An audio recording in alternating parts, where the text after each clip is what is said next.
Welcome to the Babylonian podcast. I'm your host, Michael, and in this season of the Babylonian, we're exploring what's called the New Testament Apocrypha. And you can join us too.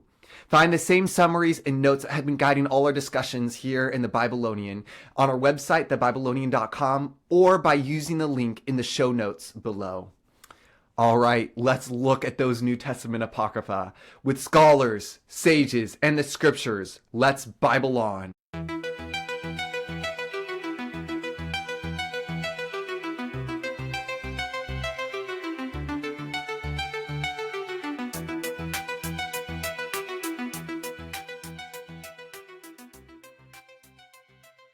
How's it going, Peter?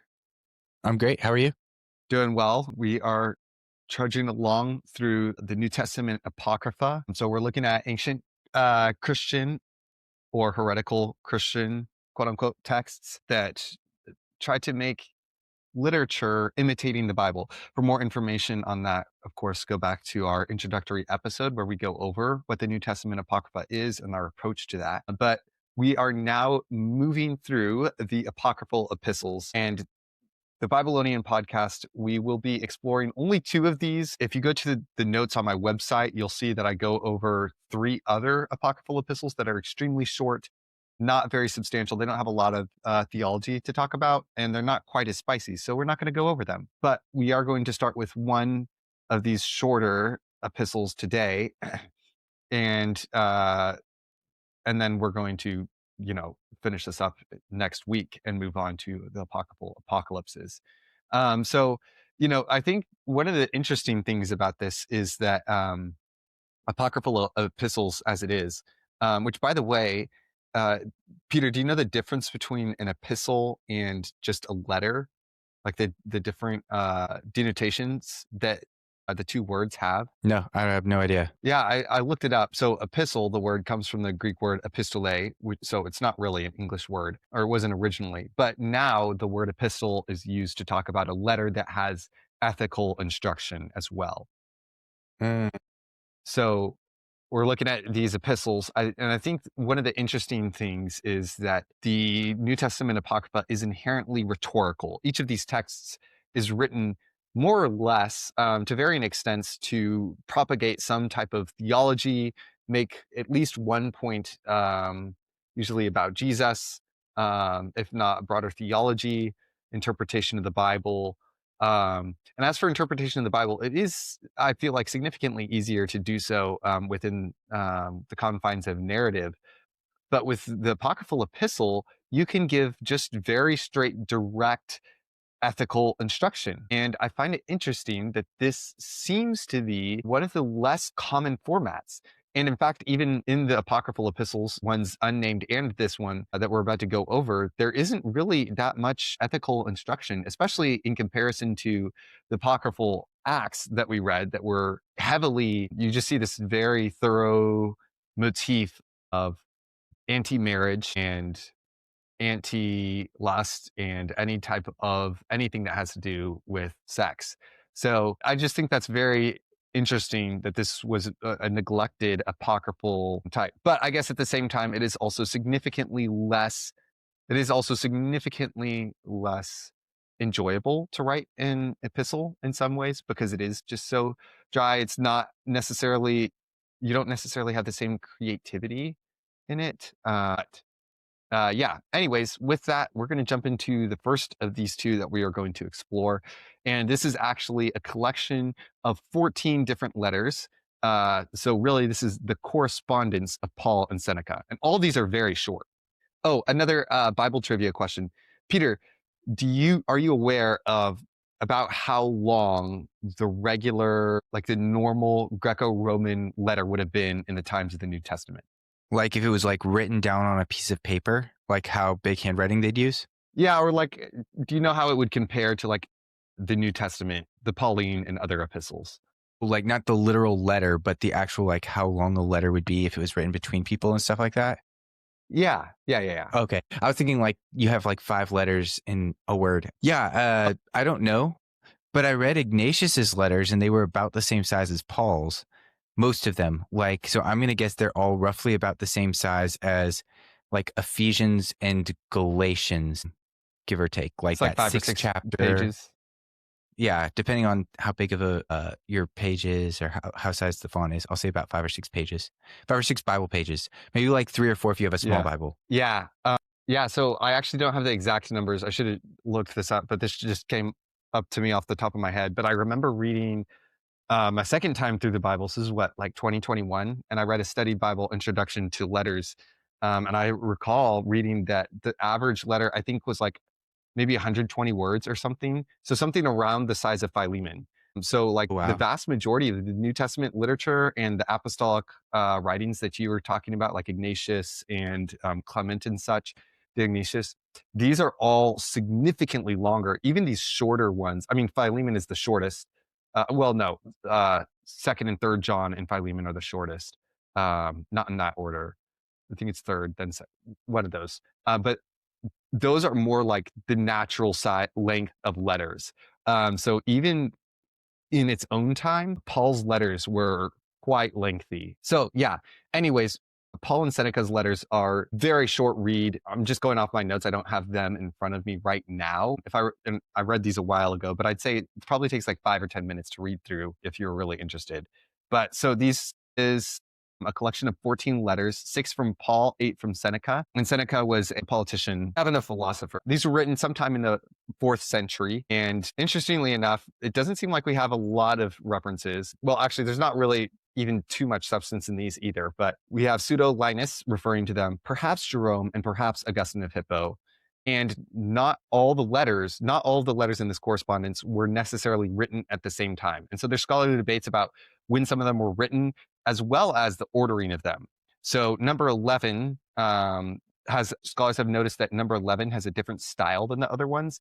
And 13 and 14 seem to have been added later. And then there have been different orders argued for these last few letters. And so those are in the notes. So some of them would rearrange them, letters 10 through 14. There have been like 3 or 4 major orderings that people have proposed for that. So yeah, with that, let's just jump in and look at these letters. So the first of these opens up with Seneca greeting Paul. He tells him how he had a conversation about Apocrypha with his friend and how some of Paul's disciples spoke with him. He explains how he read one of his letters. Seneca doesn't mention which one here, but he will later mention them. And he says, this is a direct quote, "These thoughts, I believe, were expressed not by you, but through you. Though sometimes they were expressed both by you and through you. For they are so lofty and so brilliant with noble sentiments that, in my opinion, generations of men could hardly be enough to become established and perfected in them." So you have this very respected politician and philosopher, Seneca, who is reaching out to Paul first, talking about how wise he is and how great his writing is.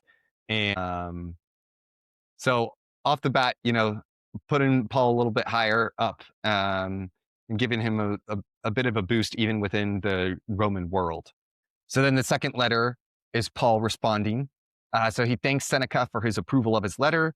He knows that he must have told the truth since Seneca is a critic, a philosopher, the teacher of so great a ruler, nay, even of everyone. So apparently Paul is also a big Seneca fan. And, this makes me think of even later in Western Christianity, how different philosophers and writers, Roman writers, will be given like a prominent place, even in Christian writings. I just read through the Inferno a little bit ago. And in the Inferno, there's a whole level of hell that's pretty much all the great pagans who just couldn't be baptized. And so that's the reason why they're not in purgatory or paradise. And so, you have Homer and Aristotle and Plato and so on and so forth, who are just there just because they couldn't be baptized. But otherwise, they're great. And that's where Virgil is originally from in that as well.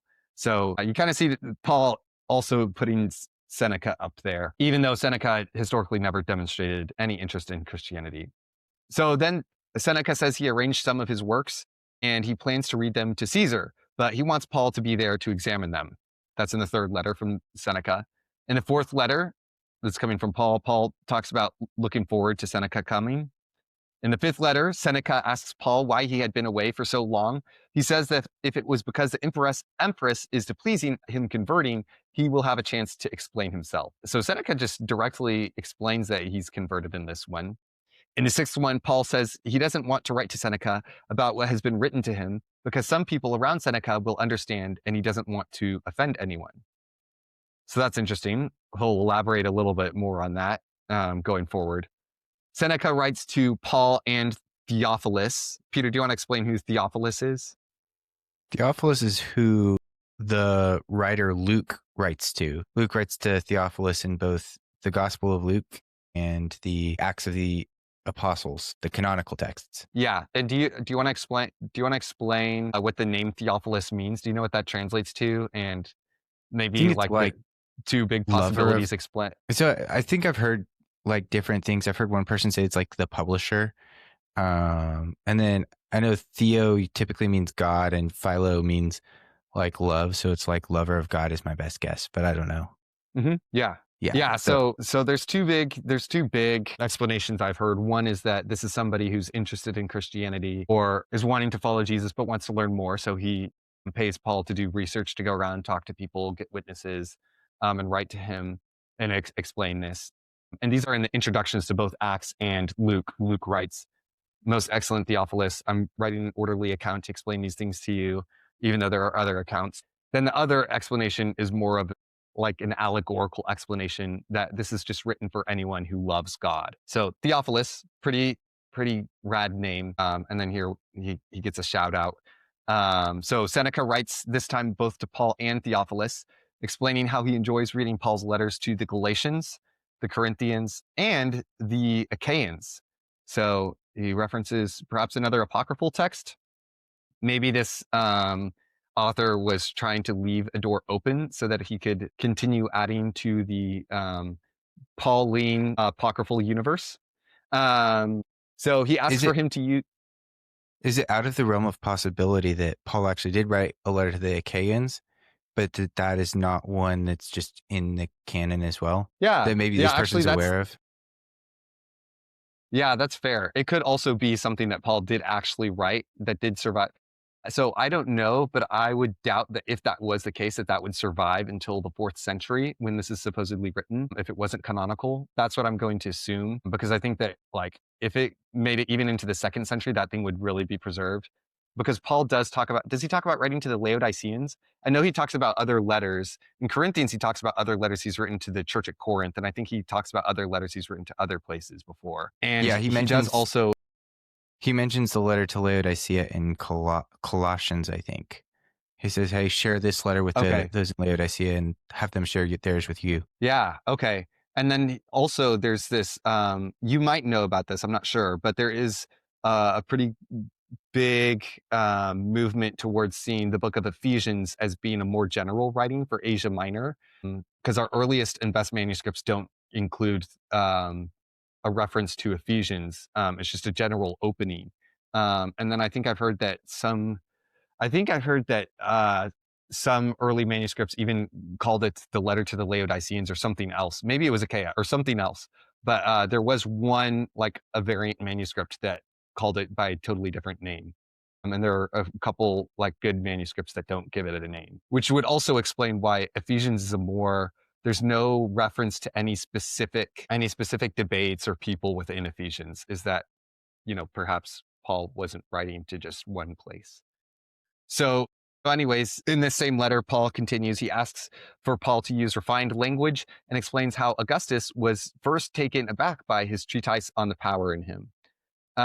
So we also have a reference to Paul writing some extra treatise, which is like an essay that systematically explores some idea or argues for something. And Seneca talks about using more refined language. So this could be a reference to, from my understanding, the Greek in Paul's letters is maybe a little bit choppy and not the most grammatical. So that might be my understanding. One way or another, in I believe it's 2 Peter, where Paul talks about how some people misunderstand Paul, how like Paul's a hard guy. It's hard to read and understand Paul. I mean, some people just rip him out of context and don't use him correctly. So you have that as well. So Paul says that while Caesar is fond of their wonders, he won't be rebuked. So he doesn't want Seneca to continue sharing with him what Paul is teaching him. He also cautions him of showing how much he likes Paul to the empress because she could be angry. As a queen, she will not be insulted. As a woman, she will be angry. So you see that Paul's probably explaining how some of his letters seem to be more sexist, or at least they wouldn't. And I said seem to be on some readings, and they at least don't seem like something that a woman would want to read. But then at the same time, he talks about praying for people who are in authority, even if they are dangerous to Christians.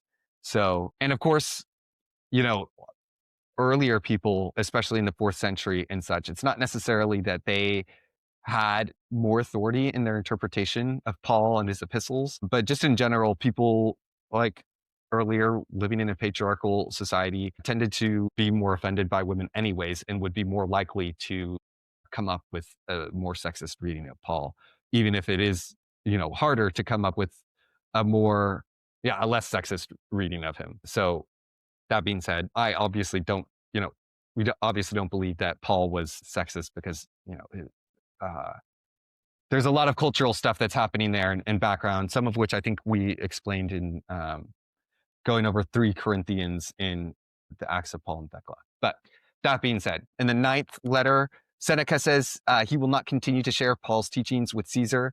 He says he is sending a book on elegance of expression, really pressuring Paul to start writing a little bit more clearly, which is funny. Like, I guess whoever this apocryphal author is was kind of annoyed by just how hard it is to understand Paul. So then Paul says it has been improper for him to put his own name after Seneca's, because it's Roman practice to assume last place to a senator, and Paul seeks to be all things to all people. And then the letter dates itself to June 27th, and then by using our contemporary dating system, 58 AD. In the 11th letter, Seneca shares how he is saddened over how the Christians have been blamed and punished, along with the Jews, for the fires in Rome. And then he also dates his letter to March 28, by our dating system, 64 AD. So yeah, because Christians were persecuted and seen as these this weird religious group that was kind of a threat. A lot of Romans saw them as a threat. They were blamed for fires that they didn't necessarily do. So there's a reflection here. Seneca shown as the caring, loving senator. Then in the 12th epistle, Seneca writes again to Paul, saying he considers himself a second half of Paul. Paul is a Roman citizen and is in no way unworthy of putting his own name first. The letter is dated to March 23rd, 59 AD. And then Seneca says that because of how much Paul's writing is allegorical and enigmatic, he should understand that writing more clearly doesn't spoil or lessen his letters. He says he would sound better if he used his pure Latin style. And then he dates this to July 58 AD. By this point, I think it's pretty clear that the composite authors working on this text love Paul, but just wish he would write a little bit more clearly, which I think is just a shared sentiment among Christians among the ages. And then in the last letter, Paul writes to Seneca, encouraging him for avoiding the outward manifestations of the heathens and the Israelites. He encourages him to use his rhetoric and wisdom to persuade the king about Jesus. And then he dates his letter to August 1st, 58 AD. And, that's it. Those are the correspondences between Paul and Seneca. Peter, what do you have any thoughts? What would you index this? Well, I think first off, I think it's really interesting that they tried to, you mentioned how it presents like Seneca as someone who listens to Paul to kind of like make Paul's writing seem big and famous, right? Mm-hmm. But that it mentions like Caesar. Seneca's like, oh, I'm sharing these ideas with Caesar. Like it's kind of trying to share that this was some like novel idea through that as well. So I thought it was interesting. It's kind of hard to index very much of it as orthodox or non-orthodox. And part of that is because there isn't a ton of theology based on what you expressed or what you summarized. So it is kind of hard to tell. Except, at the end he said, oh, okay. So he made a reference to I'll be all things to all people. I think that's based on like 1 Corinthians like 9:21. So that's kind of interesting. I think it's 1 Corinthians 9:21. I could be wrong. And then the whole like avoid something from the heathens and the Israelites. What was it that he was told to avoid? Yeah, the outward manifestations of the heathens and the Israelites. It's kind of not sure what that means. Like avoid looking like behaving like the way they do. That's how I take it. Okay.